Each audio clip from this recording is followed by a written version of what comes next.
유대 총독 벨리스의 후임으로 베스도가 부임했습니다. 가이사랴에 있는 총독부에서 바울의 재판이 다시 열렸습니다. 유대인들은 여러 가지 사건으로 바울을 고발했습니다. 하지만 그들은 전혀 증거를 내놓지는 못했습니다. 바울이 자신을 변호했습니다. 나는 유대인의 율법이나 성전이나 황제에 대해서 아무런 죄도 짓지 않았습니다. 베스도가 재판석에 앉아서 가만히 보니까 바울에게 어떤 악행도 발견할 수 없었습니다. 하지만 그는 유대인들이 전임 총독 벨리스를 로마 황제에게 고소해서 그 주의를 잃게 했다는 것을 잘 알고 있었습니다. 그는 부임하자마자 유대인들과 불편한 관계를 만들고 싶지 않았습니다. 베스도는 유대인들의 마음을 얻기 위해서 바울에게 넌지시 물었습니다. 네가 예루살렘에 올라가서 이 사건에 대해서 내 앞에서 재판을 받겠느냐? 바울은 유대인들이 자신을 암살할 기회를 찾고 있다는 것을 익히 알고 있었습니다. 그래서 베스도에게 말했습니다. 나는 황제의 법정에서 재판을 받겠습니다. 각하께서도 알다시피 나는 유대인들에게 잘못한 일이 전혀 없습니다. 내가 만일 죽을 죄를 지었다면 사형도 달게 받겠습니다. 그러나 이들의 교소가 사실이 아니라면 아무도 나를 그들에게 넘겨줄 수 없습니다. 나는 로마 황제께 상소합니다. 당시 로마 시민은 지방법정에서 재판이 부당하다고 여길 때 로마 황제에게 상소할 수 있는 권리가 있었습니다. 바울은 로마 시민권자로서 이 권리를 사용하겠다는 겁니다. 로마 시민권자가 로마 황제 앞에서 재판을 받겠다고 하면 황제에게 보내줄 수밖에 없습니다. 오히려 지방관청은 상소한 그 사람을 로마까지 안전하게 호송해서 황제 앞에 서게 해야 할 책임이 있었습니다. 베스도는 배심원들과 의논한 후에 이렇게 선고했습니다. 네가 황제께 상소했으니 황제에게 갈 것이다. 이로써 바울은 로마로 가게 됐습니다. 첫째로 인간의 지식과 경험을 의지할 때 예기치 못한 광풍을 만나게 됩니다. 바울은 배로 이탈리아로 가기로 되어 있었습니다. 로마 황제의 직속 부대인 아구스도의 백부장 율리오가 바울과 몇몇 다른 죄수를 호송하는 책임을 맡았습니다.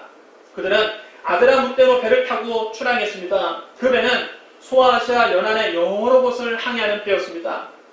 사도행전을 기록한 누가와 데살로니가 사람 아리스다고가 바울과 함께했습니다. 이튿날 배가 시돈에 닿자 율리오는 바울에게 친절을 베풀어서 친구들에게 가서 대접받는 것을 허락해 주었습니다. 그들이 시돈을 떠날 때 맞바람 때문에 구브로 섬을 바람막이 삼아서 항해했습니다. 그들은 길리기아와 밤빌리아 앞바다를 지나 루기아의 무라에 도착했습니다. 거기서 백부장은 이탈리아로 가는 알렉산드리아 배를 만나서 그들을 그 배에 옮겨 태웠습니다. 그들은 여러 날 동안 천천히 항해하여 겨우 니도 앞바다에 이르렀습니다. 그런데 맞바람 때문에 더 나아갈 수가 없자 그레데 섬을 바람막이로 삼아 살몬의 앞바다를 지났습니다. 그리고 그레데 남부 해안을 따라서 겨우겨우 항해해서 아름다운 항구라는 미양이라는 곳에 도착했습니다. 거기서 여러 날을 보내는 동안 속죄일에 금식하는 절기가 지났습니다. 이제는 항해하기가 매우 어렵게 됐습니다. 속죄일은 유대역으로 7째 달 열흘날인데 이는 태양력으로 보통 9월 말에서 10월 초에 해당합니다. 지중해에서는 겨울에는 폭풍이 자주 불기 때문에 9월 중순부터는 항해가 매우 위험하게 됩니다. 바울은 사람들에게 이렇게 경고했습니다.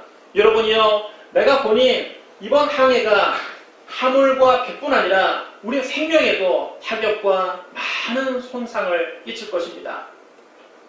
바울은 기도의 사람입니다. 그는 늘 기도하며 하나님과 교제하는 사람이었습니다. 그가 기도해 보니까 마음이 편치 않았습니다. 이번 항해에 위험이 닥칠 것을 직감했습니다. 그래서 이번 출항을 극구 만류한 겁니다. 하지만 백부장은 바울의 말보다는 선장과 선주의 말을 더 믿었습니다. 바울은 단지 하나님의 말씀을 전하는 선교사였고 선장과 선주는 항해의 전문가들이었기 때문입니다. 선장은 자신의 노련한 항해술과 바다에 대한 식견을 자랑했습니다. 선주는 하루라도 빨리 배를 이동시켜야 운송비를 조금이라도 더 벌 수 있었습니다. 게다가 미양은 겨울을 나기에는 적합하지 않은 작은 항구였습니다. 그래서 대부분의 사람들이 어떻게 해서든지 베닉스에 가서 겨울을 지내자고 재촉을 했습니다. 베닉스는 그레데 섬의 항구로 남서쪽과 북서쪽으로 확 트인 넓은 항구였습니다. 때마침 남풍이 순하게 불어오자 사람들은 잘 되었다고 생각하고 돛을 올려 그레데 남부 해안을 따라 항해했습니다. 그런데 얼마 안 가서 유라굴로라고 하는 광풍이 불어닥치기 시작했습니다. 유라굴로는 북동풍이라는 뜻입니다. 순한 남풍이 그레데 섬 중심부에 위치한 해발 2100m 높이의 이다 산맥과 부딪혀서 순식간에 미친 듯한 폭풍으로 돌변했습니다. 그러자 배는 광풍에 휩쓸려서 더 나아가지 못하고 표류하기 시작했습니다. 선원들은 거룻배를 갑판 위에다 간신히 끌어올려놓고 밧줄을 이용해서 꾹꾹 묶어두었습니다. 거룻배는 작은 보트를 말합니다. 큰 범선 이동할 때에 사람들을 육지에서 그 배로 이동시킬 수 있는 작은 보트가 거룻배에 있는데 그 거룻배가 다 찢겨져 나갈 것 같으니까 아예 갑판 위에다 올려서 그것을 꽁꽁 묶어놓은 것입니다. 무시무시한 폭풍에 베테랑 선원들도 어떻게 손을 써볼 도리가 없었습니다. 아무리 그들의 항해 기술을 총동원하고 바다에 대한 식견을 다 동원해도 이 무시무시한 광풍을 감당할 수가 없는 것입니다. 거대한 광풍 앞에서 선원들의 항해 기술은 무용지물이었습니다. 이튿날도 폭풍에 시달리자 선원들은 짐을 바다에 다 내버렸습니다. 사흘째 되는 날에는 배 장비마저 바다에 내던졌습니다. 배를 조금이라도 가볍게 하기 위해서 그들은 화물과 장비를 다 바다에 던지고 그냥 떠밀려 다닐 수밖에 없었습니다. 하늘에서 해와 별이 보여야 선원들이 방향을 잡고 항해를 할 수가 있는데 며칠 동안 해도 별도 보이지 않으니 지금 자기들이 어디쯤 와 있는지 그것도 알지 못한 채 그냥 바다 한가운데서 표류하고 있었습니다. 여러 날이 지나도 사나운 폭풍이 멈추질 않자 그 배에 탄 사람들은 이제 생존의 희망마저 점점 잃어가고 있었습니다. 여러분, 우리의 인생도 마찬가지입니다. 인생은 마치 바다를 항해하는 것과 같습니다. 하나님께 기도하기보다 인간의 지식과 경험을 의지할 때 유라굴로라고 하는 광풍을 만나게 됩니다. 백부장 율리오가 바울의 말보다 선장과 선주의 말을 더 믿었다가 유라굴로라고 하는 광풍을 만났습니다. 모든 일을 시작하기 전에 먼저 하나님께 엎드려 기도해보고 마음의 평안이 임한 후에 시작하면 별 탈이 없을 텐데 사람들은 기도하기보다는 전문가를 찾아갑니다. 하나님 말씀보다는 전문가들의 전문 지식에 더 귀를 기울입니다. 그러다 전문가들조차 손쓸 수 없는 거대한 문제에 직면하게 됩니다. 인간의 능력에는 한계가 있는 것입니다. 여러분, 진짜 인생에서 큰 문제를 만나면 인간의 전문 지식은 무용지물이 되는 것입니다. 여러분, 진짜 큰 병에 걸렸을 때는 의사도 손을 쓸 수가 없는 것입니다. 의사도 생사를 장담할 수가 없는 것입니다. 그때 여러분, 우리가 무엇을 할 수 있습니까? 의사가 가망이 없다고 할 때 사람이 여러분 무엇을 할 수 있습니까? 그때는 기도밖에는 할 수가 없는 것입니다. 여호와께서 이와 같이 말씀하시니라. 무릇 사람을 믿으며 육신으로 그의 힘을 삼고 마음이 여호와에게서 떠난 그 사람은 저주를 받을 것이라. 그는 사막의 떨기나무 같아서 좋은 일이 오는 것을 보지 못하고 광야 간조한 곳 건건한 땅 사람이 살지 않는 땅에 살리라. 그러나 무릇 여호와를 의지하며 여호와를 의뢰하는 그 사람은 복을 받을 것이라. 그는 물가에 심려진 나무가 그 뿌리를 강변에 뻗치고 벌가 올지라도 두려워하지 아니하며 그 잎이 청청하며 가뭄을 해도 걱정이 없고 결실이 그치지 아니함 같으리라. 그럼 여러분, 인생을 살면서 전문가에 의존하지 말고 전능하신 하나님을 의지하시기 바랍니다. 인간의 알량한 지식과 경험만 믿고 큰소리 치지 말고 겸손히 하나님 앞에 엎드려 기도하시기를 주님의 이름으로 축원합니다. 둘째로, 인생의 위기는 하나님의 말씀을 듣는 기회가 됩니다. 바울은 하나님 앞에 엎드려서 기도했습니다. 그러자 하나님의 사자가 바울에게 응답의 말씀을 전달해 주었습니다. 바울아, 두려워하지 말라. 네가 가해사 앞에 서야 하겠고 또 하나님께서 너와 함께 항해하는 자를 다 네게 주셨다. 사도행전에 보면 바울이 인생의 큰 위기를 만날 때마다 하나님께서 그에게 말씀하셨습니다. 인생의 위기를 만날 때 하나님이 그에게 더 가까이 오셔서 그에게 위로의 말씀을 주셨습니다. 바울은 제2차 선교여행 때 로마 제국이 바꿔놓은 대로를 따라서 소아시아 일대를 다니며 복음을 전하려고 했습니다. 하지만 성령께서 아시아에서 복음 전하는 것을 못하게 하셨습니다. 아시아를 복음하겠다는 바울의 원대한 꿈은 실패로 끝나고 말았습니다. 바울은 다시 용기를 내서 비두니아로 가려고 했습니다. 아시아에서의 실패를 잊고 북쪽에 있는 비두니아에 가서 열심히 복음을 전하려고 했는데 이번에도 예수의 영이 허락하지 않으셨습니다. 결국 비두니아 선교도 실패하고 말았습니다. 영목부 2번이나 실패의 쓴자를 마신 바울은 의기소침해지고 큰 좌절감을 맛보았습니다. 바울은 그때 드로아로 힘없이 내려갔습니다. 거기서 그는 절망의 밤을 맞게 됩니다. 앞길이 캄캄했습니다. 아무것도 자기가 할 수 있는 일이 없었습니다. 그가 할 수 있는 것은 기도밖에는 없었습니다. 그 밤에 바울은 엎드려 하나님께 기도했습니다. 그러자 밤에 새로운 환상이 바울에게 보였습니다. 환상 중에 보니까 마게도냐 사람 하나가 서서 그에게 손짓하며 청했습니다. 마게도냐로 건너와서 우리를 도우라. 하나님은 바울에게 아시아도 아니고 비두니아도 아닌 제3의 길을 열어주셨습니다. 바울이 전혀 생각해보지 못했던 마게도냐의 비전을 주신 겁니다. 바울이 이 음성을 듣고 마게도냐로 건너가서 복음을 전한 것이 유럽이 아시아보다 먼저 복음화되는 큰 세계사의 물줄기가 바뀌게 된 것입니다. 바울이 고린도에 가서 복음을 전할 때 사람들이 그를 무섭게 대적하고 비방했습니다. 바울이 속으로 너무 두려워서 떨고 있었습니다. 이렇게 바울이 약해져 있을 때 또 밤에 주님께서 환상 가운데 바울에게 나타나 말씀하셨습니다. 두려워하지 말고 침묵하지 말고 말하라. 내가 너와 함께 있음에 어떤 사람도 너를 대적하여 해롭게 할 자가 없을 것이니 이는 이 성중에 내 백성이 많으니라. 바울이 이 말씀을 듣고 힘을 얻었습니다. 그는 디도 유스도의 집에서 1년 6개월을 머물면서 계속 하나님의 말씀을 담대하게 증거했습니다. 그랬더니 유대인의 회당장 그리스도가 자기 온 집안 식구들과 함께 주님을 믿었고 수많은 고린도 사람들도 회개하고 예수를 믿고 세례를 받았습니다. 음행의 도시 고린도에도 정말로 하나님이 말씀하신 것처럼 구원받은 주의 백성들이 많이 있었습니다. 바울은 예루살렘에 갔다가 거기서 아주 심한 박해를 받았습니다. 유대인들이 그를 성 밖으로 질질 끌고 가서 돌로 쳐서 죽이려 했습니다. 로마 군인들은 무시무시한 채찍으로 그를 때리려고 했습니다. 그때마다 바울은 생명의 위협을 느꼈습니다.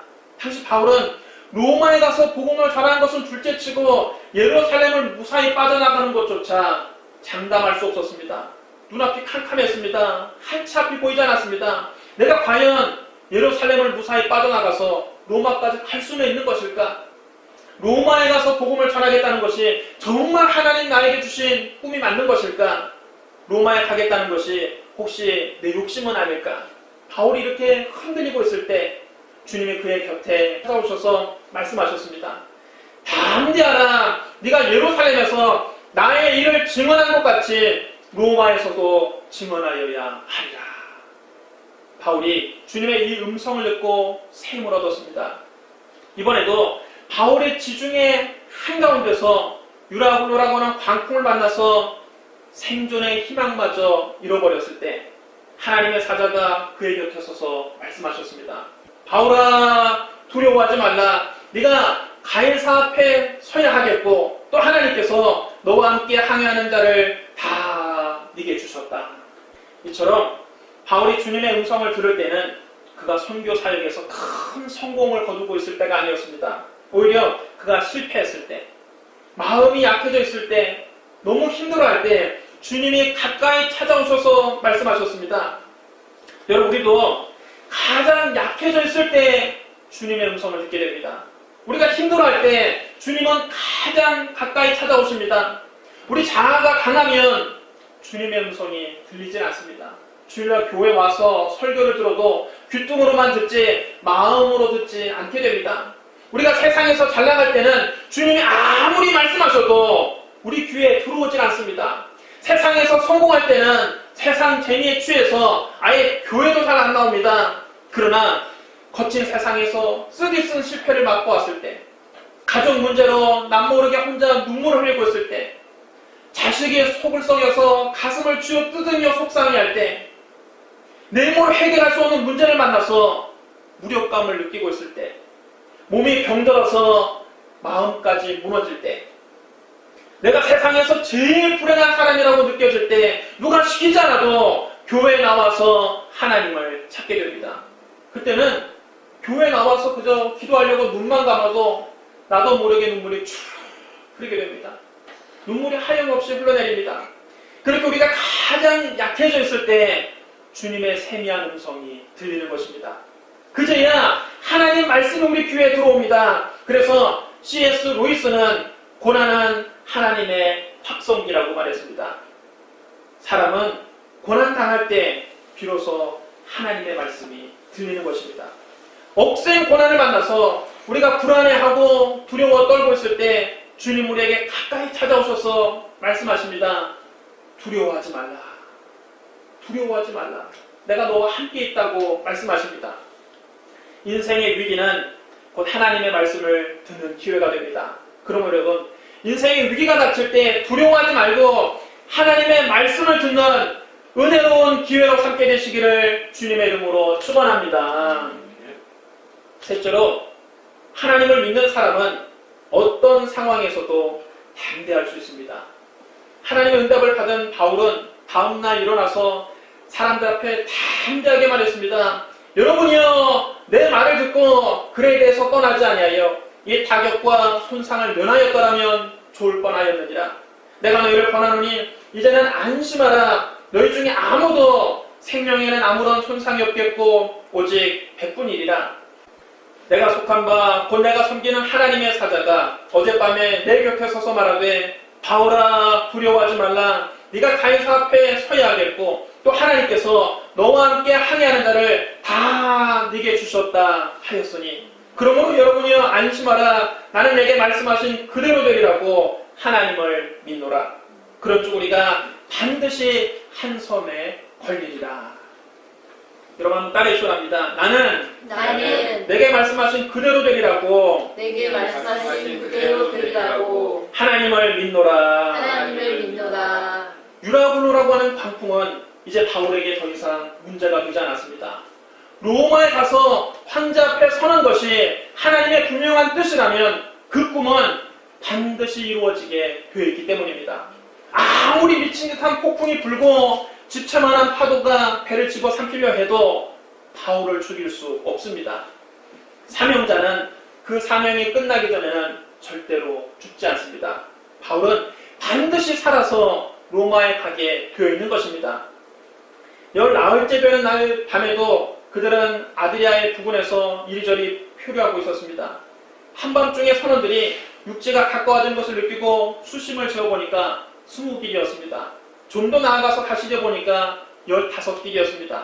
그들은 암초에 걸릴까 염려가 돼서 배 뒤편에 단 4개를 내리고 날이 밝기를 기다렸습니다.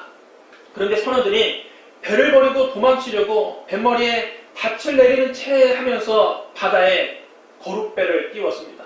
어차피 이 배는 침몰할 것이다. 이 배는 안전하게 가지 못할 것이다. 우리라도 살아야겠다는 생각에 자기들만 살려고 몰래 바다에 거룻배를 띄운 것입니다.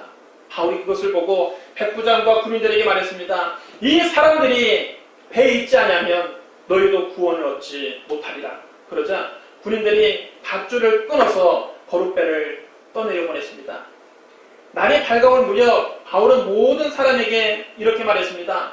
너희가 기다리며 먹지 못하고 줄인 지가 오늘까지 19일인즉 음식 먹기를 권하노니 이것이 너희의 구원을 위한 것이요 너희 중 머리카락 하나도 잃을 자가 없으리라. 평생을 바다에서 살아온 선원들도 유라굴로라는 광풍 앞에서 겁을 집어먹고 도망치려고 하는 판에 태연하게 식사하다는 이런 담대함은 도대체 여러분 어디서 오는 것입니까? 바울은 하나님의 말씀을 분명히 받았거든요. 바울아, 두려워하지 말라. 네가 가이사 앞에 서야 하겠고 또 하나님께서 너와 함께 항해하는 자를 다 네게 주셨다. 바울은 하나님께서 말씀하신 이대로 되리라고 굳게 믿었습니다. 여러분 따라서 합니다. 나는 하나님을 믿노라. 나는 하나님을 믿노라. 나는 하나님을 믿노라. 나는 하나님을 믿노라. 우리가 세상을 바라보면 두려워할 수밖에 없습니다. 세상이 여러분 얼마나 무섭습니까? 유라굴로라는 광풍이 날마다 불어닥치는 곳입니다. 그러나 하나님을 바라보면 담대할 수 있습니다. 우리가 눈앞에 닥친 문제를 묵상하면 절망할 수밖에 없습니다. 내게 닥친 문제들을 하나하나 세워보면서 묵상하면 앞길이 캄캄합니다. 눈앞이 캄캄합니다. 살 길이 없습니다. 그러나 하나님의 말씀을 묵상하면 어떤 상황에서도 희망을 가질 수 있습니다. 그러면 여러분 세상을 바라보고 두려워하지 말고 하나님을 바라보고 담대하시기 바랍니다. 문제를 묵상하면서 절망하지 말고 하나님의 말씀을 묵상하며 희망을 가지시기를 주님의 이름으로 축원합니다. 넷째로 하나님의 말씀은 반드시 성취됩니다. 바울이 떡을 가져다가 모든 사람 앞에서 하나님께 감사 기도를 드리고 떼어서 먹기 시작했습니다. 그러자 다른 사람들도 모두 용기를 얻어서 음식을 먹었는데 배를 타고 있던 사람 모두 276명이었습니다. 사람들이 음식을 모두 배불리 먹은 후에 남은 식량을 다 바다에 버려서 배를 최대한 가볍게 했습니다. 날이 밝았을 때 선원들은 어느 땅인지 모르지만 모래사장에 있는 항만을 발견하고서 들 수 있는 대로 거기에 배를 갖다 대려고 했습니다. 그들은 닻을 끊어 바다에 버리고 동시에 키를 묶어놓은 밧줄을 늦추었습니다. 그리고 앞돛을 올려서 바람을 타고 해안 쪽으로 들어갔습니다. 그런데 배가 두 물살이 합쳐지는 곳에 휘말려서 모래톱에 그만 좌초되고 말았습니다. 뱃머리는 이제 움직이지 않고 배 뒷부분은 사나운 파도에 깨지고 말았습니다. 이렇게 되자 군인들은 죄수들이 한 명이라도 헤엄쳐서 도망칠까봐 그들을 죽일 계획을 세웠습니다. 왜냐하면 당시 죄수가 도망가면 그를 지키는 군인이 그 죄수가 받아야 할 형벌을 대신 받는 것이 로마법이었기 때문입니다. 죄수를 놓치면 그 죄수를 호송하는 군인이 그 죄수의 벌을 대신 받아야 됩니다. 그러니 이 사람들이 도망하게 내버려두는 것보다 차라리 배에서 다 죽여야겠다고 생각한 것입니다. 그러나 백부장은 바울을 구하기 위해서 군인들의 계획을 막고 헤엄칠 수 있는 사람은 먼저 바다에 뛰어내려 육지에 올라가라고 명령했습니다. 그리고 나머지 사람들은 널빤지나 부서진 배 조각을 타고 육지로 가게 했습니다. 그래서 그 배에 타고 있던 276명 전원이 한 사람도 죽지 않고 전원 다 구조되었습니다. 여러분 따라해 주랍니다. 마침내 사람들이 다 상륙하여 구조되니라. 우리 하나님은 신실하신 하나님이십니다. 하나님의 약속은 반드시 성취됩니다. 하나님께서 한번 하신 말씀은 어떤 어려움이 다가와도 결국 그대로 이루어지는 것입니다. 하나님께서 바울에게 약속하신 그대로 되었습니다. 아무도 생명에는 아무런 손상이 없었고 오직 배만 타선했습니다. 시편 107편 23절부터 30절에 이렇게 기록되어 있습니다. 배들을 바다에 띄우며 큰 물에서 일하는 자는 여호와께서 행하신 일들과 그의 기이한 일들을 깊은 바다에서 보나니 여호와께서 명령하신즉 광풍이 일어나 바다 물결을 일으키는도다. 그들이 하늘로 솟구쳤다가 깊은 곳으로 내려가나니 그 위험 때문에 그들의 영혼이 녹는도다. 그들이 이리저리 구르며 취한 자같이 비틀거리니 그들의 모든 지각이 혼돈 속에 빠지는도다. 이 그들이 그들의 고통 때문에 여호와께 부르짖음에 그가 그들의 고통에서 그들을 인도하여 내시고 광풍을 고요하게 하사 물결도 잔잔하게 하시는도다. 그들이 평안함으로 말미암아 기뻐하는 중에 여호와께서 그들이 바라는 항구로 인도하시는도다. 사랑하는 성도 여러분, 우리가 인생이라는 바다를 항해하면서 하나님께 기도하지 않고 인간의 지식과 경험만 의지할 때 예기치 못한 광풍을 만나게 됩니다. 인생의 위기는 하나님의 말씀을 듣는 기회입니다. 하나님을 믿는 사람은 어떤 상황에서도 담대할 수 있습니다. 왜냐하면 하나님의 말씀은 반드시 그대로 이루어지기 때문입니다. 그러므로 파도처럼 시시각각 변하는 환경을 바라보며 일일비하지 말고 저 하늘이 무너지고 이 땅이 꺼져도 1.1획도 변하지 않는 하나님의 말씀을 붙잡고 담대하게 사는 저와 여러분 되시기를 주님의 이름으로 축원합니다. 우리 기도하겠습니다. 사랑과 은혜가 풍성하신 하나님 아버지, 우리가 사는 이 세상은 험한 파도가 치는 바다와 같습니다. 아버지, 이 세상에서 우리는 많은 고난을 당하고 많은 위험을 만나게 됩니다. 하나님, 이때에 우리 알량한 지식, 우리 알량한 경험 가지고 살려가지 말게 하여 주시옵소서.